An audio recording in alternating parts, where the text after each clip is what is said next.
नमस्कार, आरसीएनच्या मराठी बातमीपत्रामध्ये आपले स्वागत आहे। मी स्नेहा ताजी। बातमीपत्राला सुरुवात करण्यापूर्वी टाकूया नजर आजच्या हेडलाईन्सवर। शुक्रवारपासून समृद्धी महामार्गासाठी जमीन खरेदीला सुरुवात। जिल्ह्यातील 20 शेतकऱ्यांनी दिल्या महामार्गासाठी जमिनी।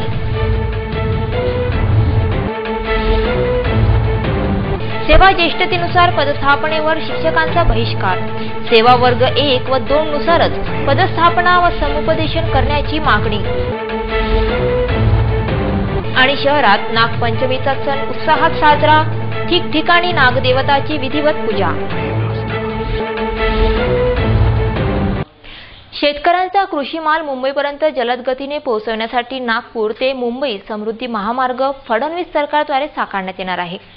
या महामार्गासाठी जमीन देण्याकरिता अनेक शेतकऱ्यांनी अनुमती दिली असून अमरावती जिल्ह्यात शुक्रवारपासून जमीन खरेदीचा शुभारंभ होणार आहे। मुख्यमंत्री देवेंद्र फडणवीस यांचा महत्त्वाकांक्षी प्रकल्प असलेला नागपूर मुंबई समृद्धी महामार्ग साकारण्याला घेऊन हालचाली दिसून आल्या आहेत। यासाठी शासनाने हेक्टरी दर जारी केले असून शेतकऱ्यांना जमिनीचा योग्य तो मोबदला मिळणार आहे। समृद्धी महामार्ग अमरावती जिल्ह्यातूनही जाणार असून या प्रकल्पाकरिता नांदगाव खंडेश्वर धामणगाव रेल्वे व चांदूर रेल्वे तालुक्यातील 46 गावातील जमिनी अधिग्रहित होणार आहेत। त्यामुळे अधिग्रहणाला घेऊन हालचाली सुरू झाल्या असून अमरावती जिल्ह्यातील महामार्गाची मोजणी ही पूर्ण झाली आहे। त्यामुळे आता जिल्ह्यातील शेतकऱ्यांच्या जमिनी खरेदी करण्याला घेऊन शुक्रवारचा मुहूर्त साधण्यात आला असून जमीन खरेदीला सुरुवात होणार आहे। बऱ्याच शेतकऱ्यांनी समृद्धी महामार्गाला जमिनी देण्यासाठी सहमती दर्शविली असल्याने त्यांना शासन निर्णयानुसार बाजारभावापेक्षा जास्तीत जास्त दर देण्यात येणार असल्याची माहिती जिल्हाधिकारी अभिजित बांगर यांनी दिली। महाराष्ट्र समृद्धी महामार्ग अमरावती जिल्ह्यामध्ये 3 तालुक्यातून जातो। या 3 तालुक्यांमधले 46 गावांमधून तो महामार्गाची जी अलाइनमेंट आहे ती जाते। या 3ही तालुक्यांमध्ये ह्या सर्व गावांमध्ये आपलं मोजणीचं काम हे अंतिम टप्प्यामध्ये आहे आणि आता आपण त्यांचे प्रत्यक्षामध्ये खरेदी खत करण्याच्या स्टेजला आलेलो आहोत।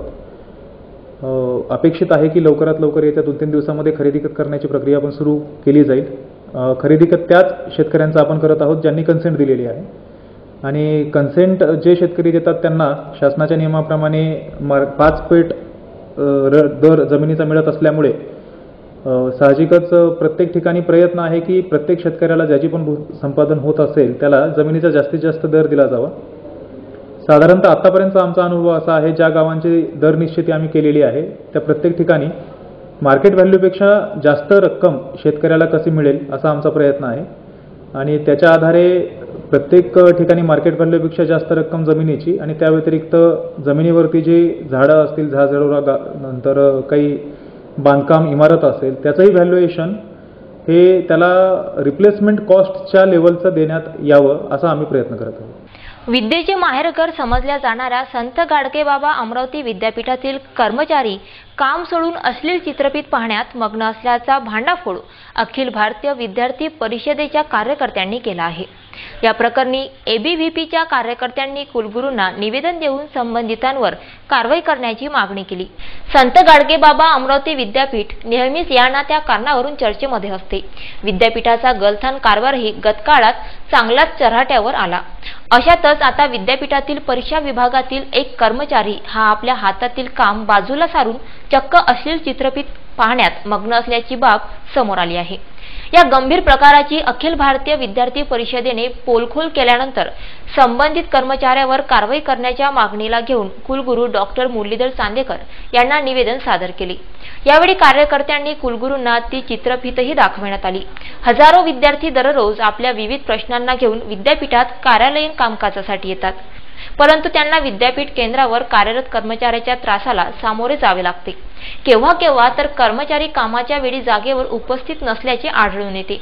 विद्यार्थ्यांकडे दुर्लक्ष करून कार्यालयीन संगणकाचा गैरवापर करून आणि तेही सर्वांच्या समोर अश्लील चित्रफित पाहण्याचा प्रकार निंदनीय असून कुठेतरी विद्यापीठ प्रशासनही याकडे दुर्लक्ष करत असल्याचा आरोप रवी दांडगे यांनी केला आहे।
या संदर्भात कुलगुरू डॉक्टर मुरलीधर चांदेकर यांच्याशी विचारणा केली असता त्यांनी असा प्रकार दुर्दैवी असल्याचे सांगितले। एबीव्हीपीच्या कार्यकर्त्यांनी दाखवलेल्या चित्राचा सर्व तांत्रिक बाबींनी तपास करण्यात येईल। तपासामध्ये जर याबाबतचा खुलासा झाला तर नक्कीच संबंधितांवर कारवाई होणार असल्याची माहिती कुलगुरू डॉक्टर चांदेकर यांनी दिली।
शासनाच्या निर्देशानुसार जिल्हा परिषद आंतरजिल्हा बदली अंतर्गत झालेली शिक्षकांची पदस्थापना ही नियमबाह्य असल्याचा आरोप करून शिक्षकांनी या पदस्थापनेवर बहिष्कार घातला। आंतरजिल्हा बदलीने दिनांक 26 जुलै रोजी समुपदेशनाने बाहेर जिल्ह्यातून आलेल्या 63 शिक्षकांना पदस्थापना देण्यात आल्या। पदस्थापनेच्या अगोदर शिक्षणाधिकारी यांनी संवर्ग 1 व संवर्ग 2 यांना प्रथम प्लेनमध्ये देऊन त्यानंतर सेवा ज्येष्ठतेनुसार उरलेल्या शिक्षकांना प्लेनमध्ये पदस्थापना देण्याचे कबूल करण्यात आले होते। परंतु संवर्ग 1 व संवर्ग 2 यांना प्लेनमध्ये देऊन बाकी उरलेल्या सर्वांना चिखलदरा व धारणीला जा म्हणून सांगण्यात आले।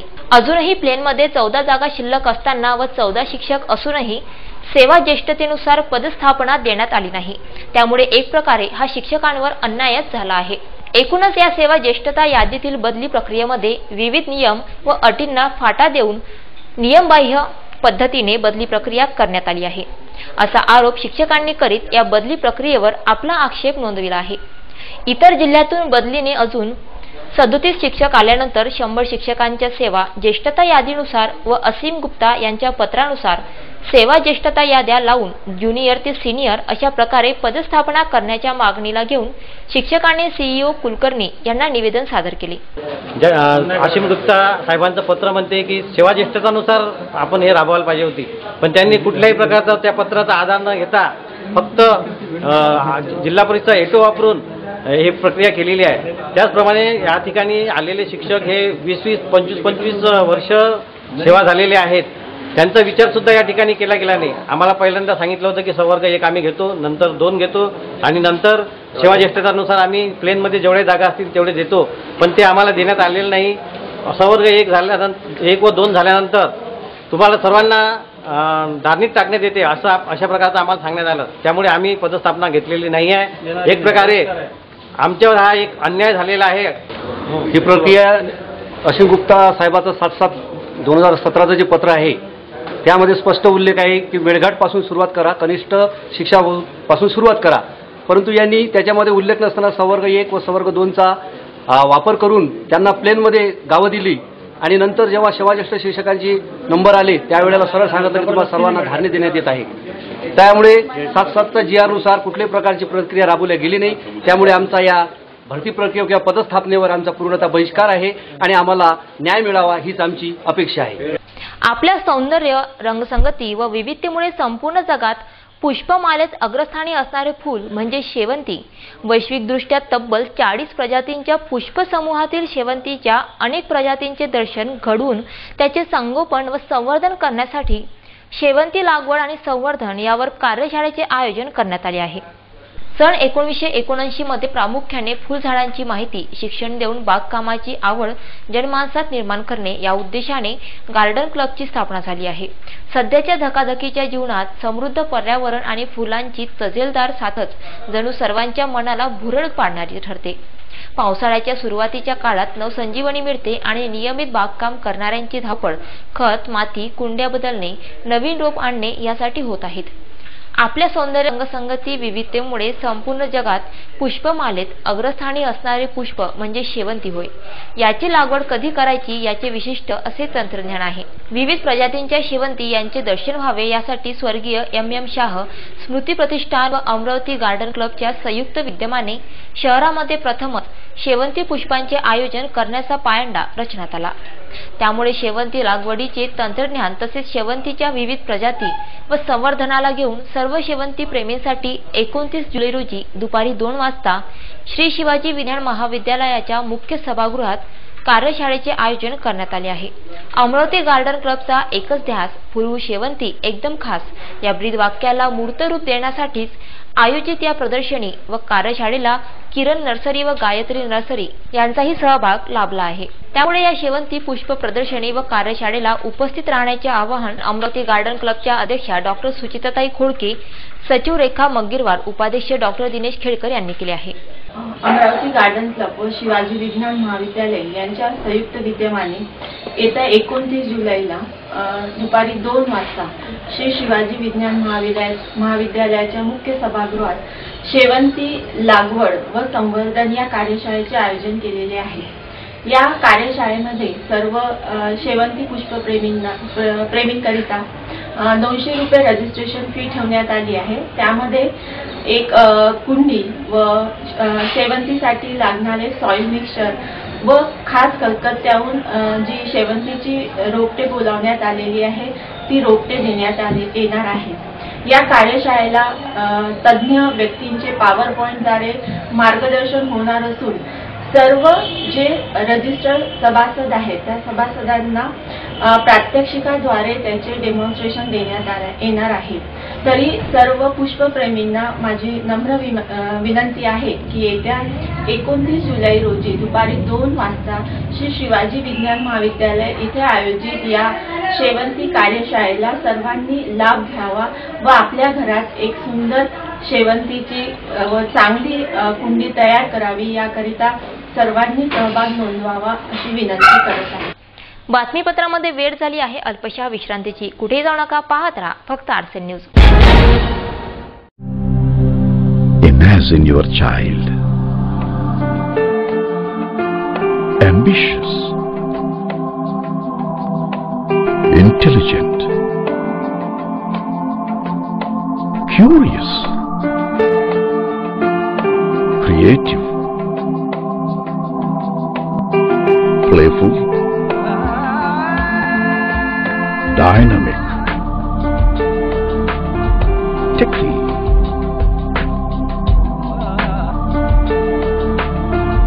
a leader, moral, spiritual. Touch the experience being at the pinnacle at Vinayaka Gurukul, Funful Happy School near Chhatri Talav Garden, Dasturnagar Square, Amravati. Vinayaka विधी महाविद्यालय अमरावती. BLLB 5 वर्षीय, LLM क्रिमिनल बिझनेस 2 वर्षीय डिग्री कोर्स. वैशिष्ट्ये 2 डिग्री मिळण्याची सुवर्ण संधी. BA in law 3 वर्षानंतर आणि LLB 5 वर्षानंतर.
विश्रांतीनंतर पुन्हा आपले स्वागत. वळूया पुढील घडामोडीकडे. इरविन चौकात बुधवारी दुपारच्या सुमारास टिप्परच्या धडकेत परिचारिका प्रतिभा भगत यांचा दुर्दैवी मृत्यू झाला. गुरुवारी मृतक प्रतिभा भगत यांना शेकडो परिचारिकांनी साश्रू नयनांनी अखेरचा निरोप दिला. इरविन चौक ते मंचुरी टी पॉइंट पर्यंतचा रस्ता हा अपघाताचे केंद्र बनला आहे. या मार्गावर लहान व किरकोळ अपघात नित्याचीच बाब झाली असून मागील वर्षभरात एका सायकलस्वार युवकाला सुद्धा याच मार्गावरून टिप्परने चिरडले होते, तर एका सेवानिवृत्त कर्मचाऱ्याला देखील इरविन मार्गावर टिप्परच्या खाली चिरडून दुर्दैवी मृत्यू झाला. अंगाला शहारे आणून सोडणाऱ्या या घटनांच्या खुणा मिटत नाहीत, तोच आता प्रतिभा संजय भगत नामक परिचारिकेचा बुधवारी टिप्परच्या खाली चिरडून मृत्यू झाला. या हृदयद्रावक घटनेने समाज मनही सुन्न झाले आहेत. गुरुवारी सकाळी मृतक प्रतिभा भगत यांची हमालपुरा येथील राहत्या घरून अंत्ययात्रा काढण्यात आली. या अंत्ययात्रेमध्ये महिला परिचारिका मोठ्या संख्येने सहभागी झाल्या होत्या. हिंदू स्मशानभूमीत परिचारिकेवर अंत्यसंस्कार करेपर्यंत महिला परिचारिकांची उपस्थिती दिसून आली. मृतक प्रतिभा भगत सुपर स्पेशालिटी हॉस्पिटलमध्ये परिचारिका होती. तसेच तिची आई इरविन रुग्णालयात परिचारिका असल्याने शेकडो परिचारिकांनी मृतक प्रतिभा भगतला साश्रू नयनांनी अखेरचा निरोप दिला. विद्यापीठात सर्वत्र अनियंत्रित पार्किंगचा विळखा दिसत असल्याने विद्यापीठातील प्रशस्त इमारतींसमोर अस्ताव्यस्त वाहनांच्या रांगा दिसून येत आहे. संत गाडगे बाबा अमरावती विद्यापीठामध्ये दररोज हजारो विद्यार्थी आपल्या शैक्षणिक कामानिमित्त येतात. विद्यापीठात विविध अभ्यासक्रम सुरू असल्याने विद्यार्थ्यांची वर्दळही दिसून येते. शहरी भागापासून विद्यापीठ फार दूर अंतरावर असल्याने विद्यापीठात वाहने घेऊन येणाऱ्यांची संख्या अधिक आहे. विद्यार्थ्यांच्या वाहनांसाठी 2 ते 3 वाहनतळ बांधून या ठिकाणी पार्किंगची व्यवस्थाही करण्यात आली आहे. तसेच अनियंत्रित पार्किंगला आळा बसावा यासाठी जागोजागी नो पार्किंगचे फलकही लावण्यात आले आहे. परंतु विद्यापीठात पार्किंग यंत्रणेचा चांगलाच फज्जा उडाला असल्याचे दिसत आहे. विद्यापीठाच्या प्रशासकीय इमारती, विद्याशाखा विभाग तसेच कल्याणकारी मंडळासमोर वाहनांच्या अस्ताव्यस्त रांगा लागलेल्या दिसून येत आहे. ज्या ठिकाणी नो पार्किंगचे फलक आहे त्याच ठिकाणी वाहने उभी करण्यात आली आहे. ही वाहने विद्यार्थ्यांची की कर्मचाऱ्यांची हे सांगणे कठीण आहे. मात्र विद्यार्थ्यांसाठी वेगळे पार्किंग व कर्मचाऱ्यांसाठी वेगळे पार्किंग आहे का असा प्रश्न या निमित्ताने उपस्थित झाला आहे. परंतु अनियंत्रित पार्किंगमुळे मात्र विद्यापीठाच्या प्रशस्त इमारतींचे चित्र विद्रूप होत आहे एवढे मात्र खरे. पावसाळ्यात मनपाच्या साफसफाईचा चांगलाच बोजबारा उडताना दिसत आहे. नाल्यांची साफसफाई न झाल्याने तुडुंब भरलेल्या नाल्यांचे पाणी रस्त्यावरून वाहत असतानाचे दुरावस्था सर्वच प्रभागामध्ये पाहावयास मिळत आहे. गेल्या 2 दिवसांपासून शहरात संततधार पाऊस सुरू आहे. संततधार पावसामुळे शहरातील नाल्या तुडुंब भरल्या असून नाल्यातील पाणी व कचरा रस्त्यावरून वाहताना दिसत आहे. असेच दुरावस्थेचे चित्र साईनगर आकोली भागात दिसून आले आहे. या भागातील नाली पावसाच्या पाण्यामुळे ओव्हरफ्लो झाली आहे. इतकेच नाही तर तुडुंब नाल्यातील पाणी चोकत झाल्याने सर्व गलिच्छ पाणी रस्त्यावरून वाहत आहे. विशेष म्हणजे या भागातील जुन्या नाल्यांवर दुरुस्तीचे तसेच नवीन नाली बांधकामाचे काम सुरू आहे. परंतु सदर बांधकाम अपूर्ण व थंड बस्त्यात असल्याने पावसाच्या पाण्यामुळे नाली तुडुंब भरली आहे. अशी स्थिती राहिल्यास रात्रीला या ठिकाणी अपघात होणे नाकारता येत नाही. तसेच नाल्यांमध्ये पाणी साचल्याने मच्छरांचा प्रादुर्भावही वाढला आहे. या संदर्भात स्थानिक नागरिक डॉक्टर गोपाल अडगोकार यांनी दिली प्रतिक्रिया. दुर्गंधीच्या पाण्यामुळे आम्हाला पेशंटला दुर्गंधीचा त्रास होत आहे. त्यांना साथीचे आजार होऊ शकते. मच्छर तर एवढे आहे की इथे बसता नाही येत पेशंटला वेटिंग रूममध्ये संध्याकाळचे. आणि डायरिया, कावीळ वगैरे होऊ शकतो. त्यांच्या आरोग्याला खूप धोका आहे. पण कोणी सिरियसलीच घेऊन नाही राहिली या मॅटरला. काय आजार होतात सर यामध्ये मच्छरांमुळे? यामुळे कावीळ होऊ शकतो, मलेरिया होऊ शकतो, डायरिया होऊ शकतो, टायफॉइड होऊ शकतो, अजून इतर साथीचे रोग होऊ शकतात. आगामी काळात येणारे सण उत्सव लक्षात घेता शहरात कायदा सुव्यवस्था अबाधित राखण्याच्या दृष्टीने पोलीस आयुक्त दत्तात्रय मंडलिक यांनी नुकतीच सर्व ठाणेदारांसंबंधित अधिकाऱ्यांची बैठक घेतली. पुढील महिन्यात गणेशोत्सव, सप्टेंबर महिन्यामध्ये नवरात्रोत्सव येणार आहे. या काळात नागरिक मोठ्या संख्येने घराबाहेर पडतात. विशेषतः महिलांची बाजारपेठेत वर्दळ राहते. गणेशोत्सव, नवरात्रोत्सव काळात मोठ्या प्रमाणात मिरवणुका काढण्यात येतात.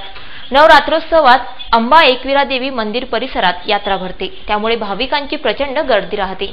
या पार्श्वभूमीवर नागरिकांच्या सुरक्षिततेसोबतच शहरातील कायदा सुव्यवस्था अबाधित राखण्यासाठी पोलीस आयुक्त दत्तात्रय मंडलिक यांनी सर्व ठाणेदार संबंधित अधिकाऱ्यांची बैठक बोलाविली होती. सणासुदीच्या काळात कुठलीही अप्रिय घटना घडू नये यासाठी प्रत्येक ठाण्यातील रेकॉर्डवरील अट्टल गुन्हेगारांची यादी तयार करून त्यांच्यावरील प्रतिबंधात्मक कारवाई करण्याचे आदेश यावेळी ठाणेदारांना देण्यात आले. सणासुदीच्या काळात कुठलीही अपराधिक घटना होऊ नये यासाठी पोलीस विभाग सज्ज झाला आहे. दरम्यान कायदा व सुव्यवस्था मोडणाऱ्यांची गय करणार नसल्याचं पोलीस आयुक्त दत्तात्रय मंडलिक यांनी स्पष्ट केलं.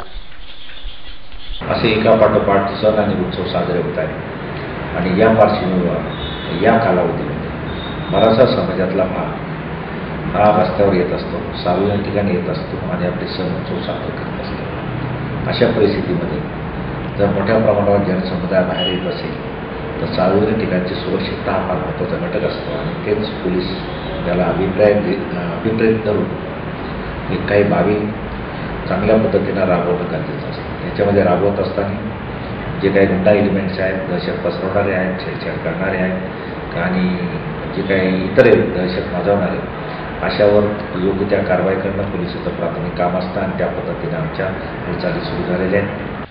महिलांचा भाऊ व शेतकऱ्यांचा मित्र म्हणून ओळखल्या जाणाऱ्या सापांची नागपंचमीचा सण शहरात मोठ्या गुण्यागोविंदाने साजरा करण्यात आला. प्रचलित पद्धतीनुसार नागदेवताची पूजा अर्चना करून अनेकांनी सापांना वाचविण्याचा संकल्पही या निमित्ताने केला. साप हा वसुंधरेवरील जैवविविधतेतील महत्त्वाचा घटक आहे. सापांचा परिसंस्थेतील संचार हा जैवविविधता कायम राखण्यात महत्त्वाचा आहे.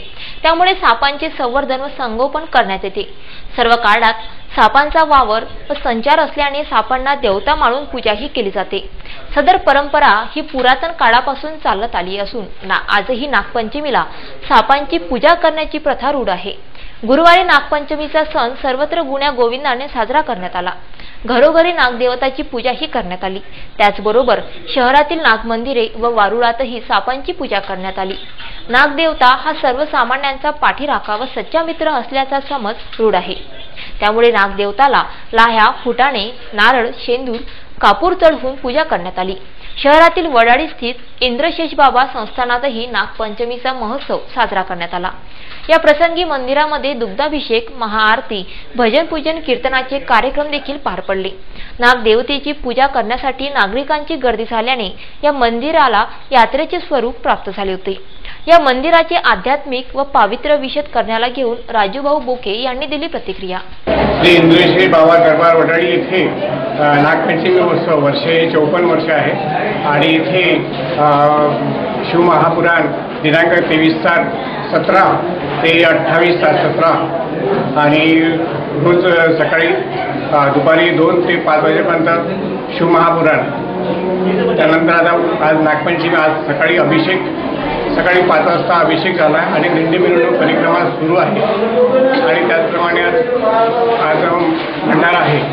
आजचे अन्नदाते आहे श्री सुरेश डफरे साहेब यांच्याकडनं आहे. उद्या घटविसर्जन, उद्या सकाळी 11 वाजता दिंडी परिक्रमा होईल.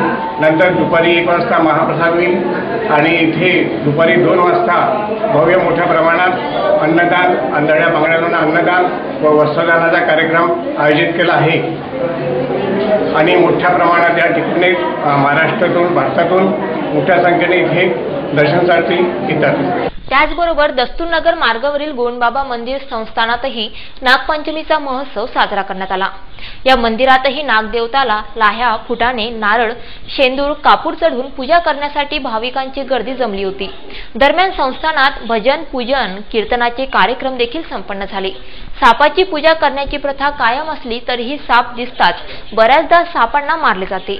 त्यामुळे साप हा निष्पाप व गरीब प्राणी असून सापांचा संचार हा परिसंस्थेमध्ये आवश्यक आहे. त्यामुळे सापांना न मारता त्यांचे संवर्धन व संगोपन करण्याचा संकल्प नागपंचमी निमित्त करणे गरजेचे आहे. बातमीपत्रामध्ये वेळ झाली आहे अल्पशा विश्रांतीची. कुठे जाऊ नका, पाहत राहा फक्त आरसे न्यूज.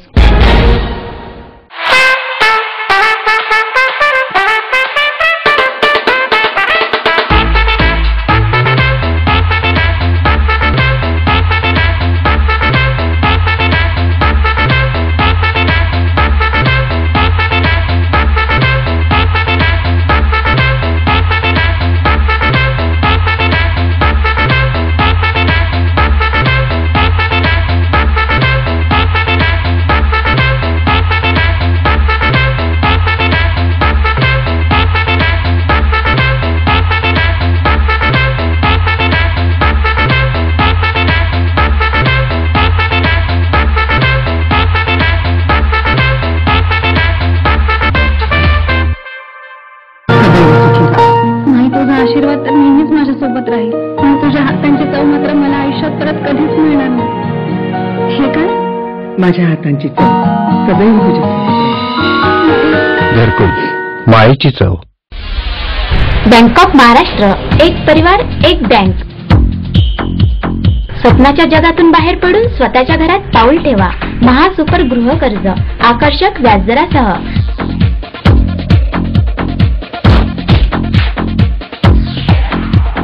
छोट्या आणि मध्यम उद्योगांना चौफेर प्रगतीसाठी विशेष कर्ज योजना. तात्काळ MSME कर्ज. अधिक माहितीसाठी आपल्या जवळच्या बँक ऑफ महाराष्ट्र शाखेशी संपर्क. प्राध्यापक अनिता इचे यांची मान्यताप्राप्त Adarsh academy, Ganesh colony, Shilangan road, Amravati. वर्ग 8 ते 10 संपूर्ण विषय. 11वी व 12वी विज्ञान. फक्त 25 विद्यार्थ्यांची एक बॅच. उच्च शिक्षित व अनुभवी शिक्षक वर्ग. मोकळ्या व हवेशीर वर्गखोल्या. ई-लर्निंगची सुविधा. State board test series. NEET व JEE नियमित मार्गदर्शन. Adarsh academy, Ganesh colony, Amravati. अहो ऐकलत का? अगं काय झालं? अहो नळ गेलाय, पिण्याचं आणि वापरायचं एक थेंब पाणी नाही. अगं घाबरू नकोस, शिवनेरी बोरवेल आहे ना. हा घे फोन नंबर 9422155278 आणि 9021318383. अगदी थोड्या वेळात पाणी आपल्या दारात. शिवनेरी बोरवेल, राजापेठ चौक, गत्रे मोटर्स जवळ, बडनेरा रोड, अमरावती. अति योग्य भावात मोटर फिटिंग सहित उपलब्ध. शिवनेरी बोरवेल. विश्रांतीनंतर पुन्हा आपले स्वागत. वळूया पुढील घडामोडीकडे. जिल्ह्यात बोगस वैद्यकीय व्यावसायिक आढळून आल्यास त्यांच्यावर कठोर कारवाई करण्याचे आदेश जिल्हाधिकारी अभिजित बांगर यांनी दिले आहेत. जिल्ह्यात बोगस वैद्यकीय व्यवसायाचा सुळसुळाट वाढला आहे. या संबंधीच्या अनेक तक्रारी वाढल्या असल्याने जिल्हाधिकारी अभिजित बांगर यांनी जिल्ह्यातील बोगस डॉक्टरांवर झालेल्या कारवाईचा तपशील जाणून घेतला. वैद्यकीय शिक्षणाची पदव्युत्तर पात्रता नसतानाही तशा पदवीचा पाठीवर उल्लेख करण्याचे प्रकार घडले आहेत. याचा आढावा घेत बांगर यांनी बोगस डॉक्टरांना केवळ ताकीद देऊन चालणार नाही, तर त्यांच्यावर कठोर कारवाई करण्याच्या सूचना केल्या. यासाठी जिल्हा समितीने अधिकाधिक सजग राहून बोगस वैद्यकीय व्यावसायिकांवर कारवाई करण्याचे निर्देश जिल्हाधिकाऱ्यांनी शल्यचिकित्सक व पोलीस उपअधीक्षकांना दिले. त्यानुसार जिल्हा व तालुका स्तरावर तपासणी व कारवाईला सुरुवात झाली आहे. बोगस डॉक्टरांची गैर करणार नसून त्यांच्यावर कठोर कारवाई करण्याची ठाम भूमिका जिल्हाधिकारी अभिजित बांगर यांनी घेतली आहे. जे बोगस डॉक्टर आहेत, म्हणजे ज्यांच्याकडे वैध मेडिकल प्रॅक्टिस करण्याची कुठलीही डिग्री नाही आणि तरीसुद्धा ते त्या ठिकाणी प्रॅक्टिस करताना आढळतात, तर त्यासाठी जिल्हा स्तरावरती एक जिल्हाधिकाऱ्यांच्या अध्यक्षतेखाली कमिटी आहे. त्याची बैठक घेऊन आम्ही एक आढावा घेतला. काही केसेस आमच्या समोर आल्या होत्या. त्या केसेसमध्ये कारवाई आतापर्यंत झालेली आहे. त्यामध्ये गुन्हे दाखल झाले. अशासकीय सदस्य आहेत, त्यांनी पण काही केसेस निदर्शनास आणून दिल्या. आणि या उपर जाऊन आपली आरोग्य यंत्रणा फार मोठी आहे जिल्ह्यामध्ये. त्या सर्व यंत्रणेच्या मार्फत सुमोटो आपल्याकडनं काही केसेस आयडेंटिफाय केल्या जाव्यात, जेणेकरून हे बोगस डॉक्टर आहेत त्यांच्याकडनं लोकांच्या जीवाशी खेळण्याचा प्रयत्न जो केला जातो त्याला एक कुठेतरी वचक बसली पाहिजे. या दृष्टिकोनातून आपण आढावा घेतला आणि याच्यामध्ये पोलीस विभागाचंही सहकार्य घेतलं जात आहे. आणि आरोग्य यंत्रणेला सूचना देण्यात आलेल्या आहेत की याबद्दल कुठंही कुणाला हायगाई न करता किंवा क्षम्य ॲटिट्यूड न ठेवता अत्यंत कडक कारवाई ज्या पण केसेस आपल्या समोर येतील त्यावरती केली जाईल. महावितरणच्या गलथान कारभाराचा फटका सामान्य माणसाला नेहमीच बसतो.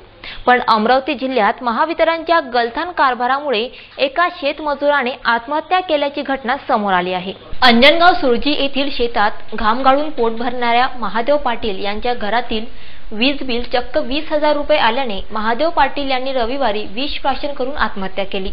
वास्तविक महादेव पाटील यांच्या कौलारू घरात कामापुरतेच 2 लाईट आहेत. मात्र गेल्या 4 ते 5 महिन्यापासून सतत 10,000पेक्षा जास्त वीज बिल येत होते. जानेवारी महिन्यात चक्क त्यांना 20,000चे वीज बिल आले. अशातच वीज कर्मचाऱ्यांनी त्यांना बिल भरण्याला घेऊन चांगलाच तगादा लावला. त्यामुळे आर्थिक विवंचनेत अडकलेल्या या शेतमजुराने विष प्राशन करून आत्महत्या केली. वाढीव वीज बिलामुळे नैराश्याने ग्रासलेल्या पाटील यांनी आत्महत्या केली असल्याचा आरोप कुटुंबाने केला आहे.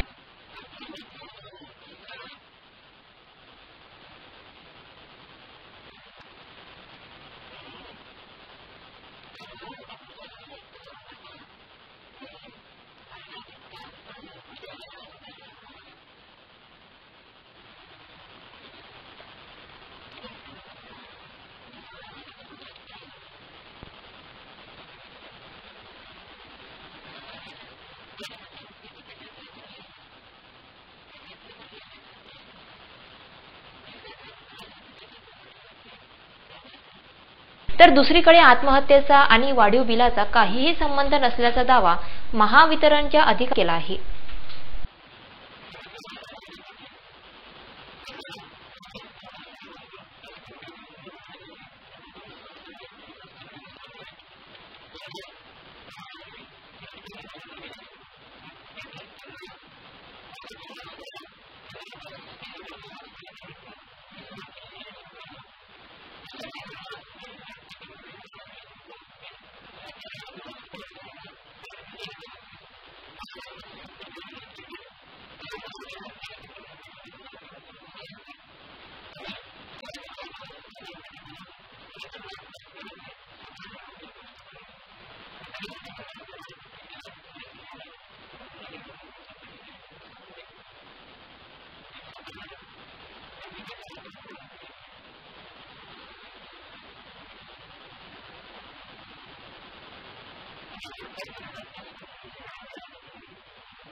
राजापेठ परिसर स्थित ब्राह्मण सभा दरोगा प्लॉट येथे परमपूज्य श्री जनार्दन स्वामी खेर बहुउद्देशीय सेवा मंडळ अमरावतीद्वारे सद्गुरू परमपूज्य ब्रह्मलीन श्री नाना महाराज तराणेकर जयंती उत्सव सोहळ्याचं आयोजित करण्यात आलं. या 2 दिवसीय कार्यक्रम प्रसंगी परमपूज्य सद्गुरू श्री जनार्दन स्वामींच्या पादुकांचे पालखीसह आगमन व स्वागत, करुणा त्रिपदी, गीत रामायण, काकडा आरती, सामूहिक ध्यान, स्वामींच्या पादुकांची महापूजा, प्रवचन, महाआरती, कीर्तन, महाप्रसाद आदी कार्यक्रमाचं आयोजन करण्यात आलं. श्री नाना महाराज तराणेकर जयंती उत्सव प्रसंगी महिला भगिनींद्वारे अखंड नामजप तसेच कर्णमधुर गीत व भजनांची मालिकांची प्रस्तुती उपस्थितांचे आकर्षण ठरली. या प्रसंगी भाविक भक्तांनी मोठ्या संख्येने उपस्थित राहून विविध धार्मिक कार्यक्रम व उपक्रमांमध्ये उत्साहाने सहभाग घेतला. दिगंबरा दिगंबरा श्रीपाद वल्लभ दिगंबराच्या ईश्वरी नामस्मरणात भाविक भक्त तल्लीन झाले होते. या 2 दिवसीय कार्यक्रम आयोजन संदर्भात अरुण पाचखेडे यांनी दिली प्रतिक्रिया. परमपूज्य जनार्दन स्वामी हे आमचे सद्गुरू होते. त्यांच्या आमचं एक मंडळ आहे जनार्दन स्वामी बहुउद्देशीय सेवा मंडळ. त्या मंडळातर्फे आम्ही नाना महाराज तराणेकर जयंती उत्सव जवळजवळ मागील 25 वर्षापासून साजरा करतो आहे. हा उत्सव ब्राह्मण सभेमध्ये साजरा होत आहे. यामध्ये सुरुवातीला आमच्या स्वामींच्या पादुकांची आम्ही मिरवणूक काढली. त्यानंतर आज इथे गीत रामायणाचा कार्यक्रम श्री केतकर आणि देशमुख यांच्यासोबत होत आहे. उद्या सकाळी श्री अरविंद देशमुख प्राध्यापक प्राचार्य श्रीराम महाविद्यालय पुरा यांचं प्रवचन सद्गुरू महिमा या विषयावर आम्ही आयोजित केलेलं आहे. त्यानंतर महाप्रसादाचा कार्यक्रम आहे. श्रावण शुद्ध पंचमी अर्थात नागपंचमीच्या पावन पर्वावर आयोजित या कार्यक्रमाअंतर्गत प्राध्यापक डॉक्टर श्री गजानन केतकर, प्राध्यापक डॉक्टर सौ वनिता केतकर व स्वप्नील सरदेशमुख तथा संच यांच्या सहकारी बांधवांनी गीत रामायणामध्ये रामायणकालीन प्रसंगाच्या आठवणींना उजाळा दिला होता. सेवा घेणाऱ्या सर्व यंत्रणा जीएसटीच्या कक्षेत मोडतात. त्यामुळे शासकीय कार्यालय, वस्तू व सेवा घेणाऱ्या केंद्र, राज्य सरकारी आणि निमशासकीय सर्वच कार्यालयांच्या आरोहण व संवितरण अधिकाऱ्यांच्या अनिवार्य नोंदणीला बुधवारपासून सुरुवात झाली. केंद्र आणि राज्य सरकारी कार्यालये तसेच जिल्हा परिषद, महानगरपालिका या निमशासकीय संस्था वस्तू व सेवा घेतात. यासाठी प्रत्येक कार्यालयास आहरण व संवितरण अधिकारी असतो. त्यांना निधी आहरण व संवितरणाचा अधिकार असतो. या सर्वच अधिकाऱ्यांना जीएसटीची नोंदणी करणे अनिवार्य आहे. अमरावती विभागात या नोंदणीला बुधवारी प्रारंभ झाला. संबंधित आस्थापनांना ज्या व्यक्ती व संस्था 2.5 लाख किंवा त्यापेक्षा अधिक रकमेच्या सेवा व वस्तूंचा पुरवठा करतील त्यांच्याकडून त्या रकमेवर 2% TDS कपात करून तो जीएसटी विभागात अदा करण्याची जबाबदारी आहरण व संवितरण अधिकारी यांच्यावर टाकण्यात आलेली आहे. जीएसटी नोंदणीकृत अधिकाऱ्याने ज्या महिन्यात TDS घेतला त्याला तो त्याच महिन्यात जमा करावा लागेल. शिवाय 5 दिवसांच्या आत त्याचे नोंदणी प्रमाणपत्र वस्तू व सेवा पुरवठादारास द्यावे लागेल. अन्यथा त्या अधिकाऱ्याला दर दिवसाला 100 रुपये दंड आकारला जाईल. अधिकाऱ्याने जर TDSची कपात केली नाही तर तेवढी रक्कम त्या अधिकाऱ्यांकडून दंड म्हणून वसूल केली जाईल. यासोबतच कर सल्लागार, चार्टर्ड अकाउंटंट आणि प्रॅक्टिशनर वकिलांना सुद्धा GSTची नोंदणी झालेल्या अधिकृत कर सल्लागार, CA वकिलांना GST धारकांची बाजू मांडता येईल. या संदर्भात अधिक माहिती देताना GST अमरावती विभाग राज्य कर अधिकारी प्रकाश वाघ यांनी सांगितले. माननीय विक्री कर सहायुक्त यांच्या निर्देशानुसार आपण सर्व अधिकाऱ्यांचे प्रशिक्षण तर पार पाडलेले आहे. मात्र या बाबतीत कोणत्याही प्रकारची तांत्रिक अडचण असेल किंवा कायदेशीर अडचण असेल तर सर्व आहार व संवेदन अधिकारी अमरावती विक्री कर कार्यालयात येऊन मार्गदर्शन घेऊ शकतात. आमच्याकडे एक हेल्प डेस्कची स्थापना करण्यात आलेली आहे. त्यामध्ये आमचे तांत्रिक कर्मचारी जे आहेत ते सर्व प्रकारची मदत संबंधित कार्यालयाला करू शकतात. बातमीपत्रामध्ये थांबण्यापूर्वी टाकूया नजर आजच्या हेडलाईन्सवर. शुक्रवारपासून समृद्धी महामार्गासाठी जमीन खरेदीला सुरुवात. जिल्ह्यातील 20 शेतकऱ्यांनी दिल्या महामार्गासाठी जमिनी.